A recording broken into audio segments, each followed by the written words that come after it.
ನಮಸ್ಕಾರ ಸ್ನೇಹಿತರ ಗೃಹಲಕ್ಷ್ಮಿ ಯೋಜನೆಯ ಅಪ್ಡೇಟ್ಗೆ ನಿಮಗೆ ಸ್ವಾಗತ ಸುಸ್ವಾಗತ. ಸ್ನೇಹಿತರ ಗೃಹಲಕ್ಷ್ಮಿ ಯೋಜನೆಯ ಫಲಾನುಭವಿಗಳಿಗಂತೂ ಹಣಕ್ಕಾಗಿ ವೇಟ್ ಮಾಡಿ ಮಾಡಿ ಮಾಡಿ ಸಾಕಾಗೋಗಿದೆ. ಸಾಕಷ್ಟು ದಿನಗಳಿಂದ ಕಾಯ್ತಾನೆ ಇದ್ದಾರೆ 16ನೇ ಕಂತಿನ ಹಣ ಯಾವಾಗ ಬರುತ್ತೆ ಅಂತ. ಸಂಕ್ರಾಂತಿ ಹಬ್ಬಕ್ಕೆ ಬರುತ್ತೆ ಅನ್ಕೊಳ್ತಿದ್ರು, ಆದರೆ ಸಂಕ್ರಾಂತಿ ಹಬ್ಬಕ್ಕೆ ಕೂಡ ಹಣ ಬಂದಿಲ್ಲ. ಅದರಿಂದ ಈ ಒಂದು ಗೃಹಲಕ್ಷ್ಮಿ ಹಣ ಇನ್ನು ಮುಂದೆ ಬರುತ್ತಾ ಬರಲ್ವಾ ಅನ್ನುವಂತಹ ಒಂದು ಡೌಟ್ಗಾದ್ರೆ ಇಲ್ಲಿ ಸಾಕಷ್ಟು ಜನ ಫಲಾನುಭವಿಗಳಾದ್ರೆ ಬಂದಿದ್ದಾರೆ ಸ್ನೇಹಿತರ. ಇಲ್ಲಿ ಗೃಹಲಕ್ಷ್ಮಿ ಯೋಜನೆಯ 16ನೇ ಕಂತಿನ ಹಣ ಬರುತ್ತಾ ಬರಲ್ವಾ, ಮತ್ತೆ ಬಂದ್ರೆ ಯಾವಾಗ ಬರುತ್ತೆ ಅನ್ನುವಂಥದ್ದನ್ನ ತಿಳಿಸ್ಕೊಡ್ತೀನಿ. ಎಲ್ಲರೂ ವಿಡಿಯೋ ಕೊನೆವರೆಗೂ ನೋಡಿ. ಅದಕ್ಕೆ ಮುಂಚೆ ನೀವು ಯಾರಾದ್ರೂ ಇನ್ನೂ ಚಾನಲ್ ಅನ್ನ ಸಬ್ಸ್ಕ್ರೈಬ್ ಮಾಡ್ಕೊಂಡಿಲ್ಲ ಅಂದ್ರೆ ಈಗಲೇ ಚಾನಲ್ ಅನ್ನ ಪಟ್ ಅಂತ ಸಬ್ಸ್ಕ್ರೈಬ್ ಮಾಡ್ಕೊಳ್ಳಿ, ಮತ್ತೆ ವಿಡಿಯೋಗೊಂದು ಲೈಕ್ ಆದ್ರೆ ಕೊಡಿ. ನೀವು ಕೂಡ ಸಬ್ಸ್ಕ್ರೈಬ್ ಲೈಕ್ ಇಂದ ನಿಮ್ಗೆ ಇದೇ ರೀತಿ ಕಂಟಿನ್ಯೂಸ್ ಅಪ್ಡೇಟ್ಸ್ ಆದ್ರೆ ಸಿಗ್ತಿರುತ್ತೆ. ಈಗಾಗಲೇ ಯಾರು ಸಬ್ಸ್ಕ್ರೈಬ್ ಲೈಕ್ ಮಾಡಿ ವಿಡಿಯೋ ನೋಡ್ತಿದ್ರು ಎಲ್ಲರಿಗೂ ನನ್ನ ಒಂದು ಹೃದಯ ಪೂರ್ವಕ ಧನ್ಯವಾದಗಳು. ನೋಡಿ ಸ್ನೇಹಿತರೆ, ನಾನೀಗ ಡೈರೆಕ್ಟ್ ಆಗಿ ಟಾಪಿಕ್ಗೆ ಬರ್ತೀನಿ. ಗೃಹಲಕ್ಷ್ಮಿ ಯೋಜನೆಯ 16ನೇ ಕಂತಿನ ಹಣ ಯಾವಾಗ ಬರುತ್ತೆ ಅನ್ನುವಂತಹ ಪ್ರಶ್ನೆ.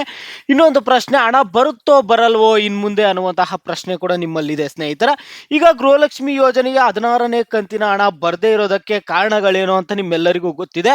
ಒಂದು ಬಂದ್ಬಿಟ್ಟು ಟೆಕ್ನಿಕಲ್ ಇಶ್ಯೂ ಆಗಿರುವಂಥದ್ದು, ಟೆಕ್ನಿಕಲ್ ಎರರ್ ಆಗಿರುವಂಥದ್ದು. ಎರಡನೇ ಒಂದು ರೀಸನ್ ಬಂದ್ಬಿಟ್ಟು ಲಕ್ಷ್ಮಿ ಹೆಬ್ಬಾಳ್ಕರ್ ಅವರ ಕಾರು ಅಪಘಾತ ಆಗಿರುವಂಥದ್ದು. ಸಂಕ್ರಾಂತಿ ಹಬ್ಬದ ದಿನವೇ ಅಪಘಾತ ಆಗಿತ್ತು.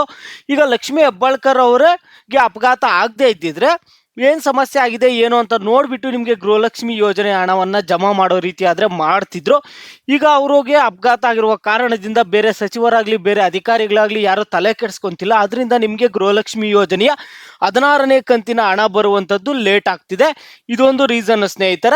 ಈಗ ಬೇರೆ ಅಧಿಕಾರಿಗಳು ಮಾತಾಡ್ಬಿಟ್ಟು ಏನು ಹೇಳಿದ್ದಾರೆ ಅಂದರೆ, ಗೃಹಲಕ್ಷ್ಮಿ ಯೋಜನೆಯ 16 ಮತ್ತು 17ನೇ ಕಂತಿನ ಹಣ ಒಟ್ಟಿಗೆ ಜಮಾ ಮಾಡ್ತೀವಿ. ಒಂದು ವೇಳೆ 16, 17 ಜಮಾ ಮಾಡಲಿಲ್ಲ ಅಂದರೆ 3 ಕಂತಿನ ಹಣ ಒಂದೇ ಸರಿ ಜಮಾ ಮಾಡ್ತೀವಿ. ಬೇಕಾದ್ರೆ 16, 17, 18 ಅಂತ ಹೇಳ್ತಿದ್ದಾರೆ. ಇಲ್ಲಿ ಜನರೇನು ಹೇಳ್ತಿದ್ದಾರೆ ಅಂದರೆ, ನೀವು ಫಸ್ಟು 16ನೇ ಕಂತಿನ ಹಣ ಜಮಾ ಮಾಡ್ರಿ, ಮತ್ತೆ 17, 18 ಬಗ್ಗೆ ಆಲೋಚನೆ ಮಾಡೋಣ ಅಂತ ಹೇಳ್ತಿದ್ದಾರೆ. ಈಗ ಅವ್ರೇನು ಹೇಳ್ತಿದ್ದಾರೆ ಅಂದರೆ, 2-3 ತಿಂಗಳು ನಿಮ್ಗೆ ಲೇಟ್ ಆದ್ರೂ ನಾವು 2-3 ತಿಂಗಳ ಹಣ ಒಟ್ಟಿಗೆ ಜಮಾ ಮಾಡಿಬಿಡ್ತೀವಿ ಅನ್ನುವಂತಹ ಒಂದು ಹೇಳಿಕೆಗಳು ಕೆಲವೊಂದು ಅಧಿಕಾರಿಗಳಾದ್ರೆ ಕೊಡ್ತಿರುವಂಥದ್ದು ಸ್ನೇಹಿತರ. ಗೃಹಲಕ್ಷ್ಮಿ 16 ಮತ್ತು 17ನೇ ಕಂತಿನ ಹಣ ಆದರೆ ಸ್ನೇಹಿತರೆ ನಿಮಗೆ ಫೆಬ್ರವರಿ ತಿಂಗಳಿನಲ್ಲಿ ಬರುವಂತಹ ಒಂದು ಚಾನ್ಸಸ್ ತುಂಬಾನೇ ಇದೆ. ಅಂದರೆ ಫೆಬ್ರವರಿ ತಿಂಗಳಿನಲ್ಲಿ ನಿಮಗೆ ಗೃಹಲಕ್ಷ್ಮಿ ಯೋಜನೆಯ 16 ಮತ್ತು 17ನೇ ಕಂತಿನ ಹಣ ಆದರೆ ಪಕ್ಕ ನಿಮ್ಮ ಖಾತೆಗಳಿಗೆ ಬಂದು ಜಮಾ ಆಗುತ್ತೆ ಸ್ನೇಹಿತರ. 16, 17ನೇ ಕಂತಿನ ಹಣಕ್ಕಾಗಿ ನೀವೆಲ್ಲರೂ ವೆಯ್ಟ್ ಮಾಡಿ. ನಿಮಗೆ ಪಕ್ಕಾ ಗೃಹಲಕ್ಷ್ಮಿ ಯೋಜನೆಯ 16, 17ನೇ ಕಂತಿನ ಹಣ ಆದರೆ ಶೀಘ್ರದಲ್ಲೇ ಬಂದು ನಿಮ್ಮ ಖಾತೆಗಳಿಗಾದರೆ ಜಮಾ ಆಗಲಿದೆ.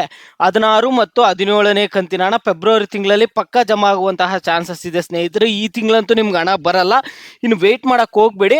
ನಿಮಗೆ ಈ ತಿಂಗಳಂತೂ ಪಕ್ಕ ಹಣ ಆದರೆ ಬರಲ್ಲ ಸ್ನೇಹಿತರೆ. ಈಗ ನಿಮಗೆ ಫೆಬ್ರವರಿ ತಿಂಗಳಿನಲ್ಲಿ 16, 17ನೇ ಕಂತಿನ ಹಣ ಒಟ್ಟಿಗೆ 4,000 ಹಣ ಆದರೆ ಬರುತ್ತೆ ಸ್ನೇಹಿತರೆ. ಮತ್ತು ಅನ್ನಭಾಗ್ಯ ಯೋಜನೆಯ ಹಣ ಎಲ್ಲರಿಗೂ ಬಂದು ಖಾತೆಗಳಿಗೆ ಜಮಾ ಆಗಿದೆ. ನಿಮಗೂ ಅನ್ನಭಾಗ್ಯ ಯೋಜನೆ ಹಣ ಬಂದಿಲ್ಲ ಅನ್ನುವಂಥದ್ದನ್ನು ಪ್ರತಿಯೊಬ್ಬರು ವಿಡಿಯೋಗೆ ಲೈಕ್ ಮಾಡ್ಬಿಟ್ಟು ಕಾಮೆಂಟ್ ಮುಖಾಂತರ ತಿಳಿಸಿ.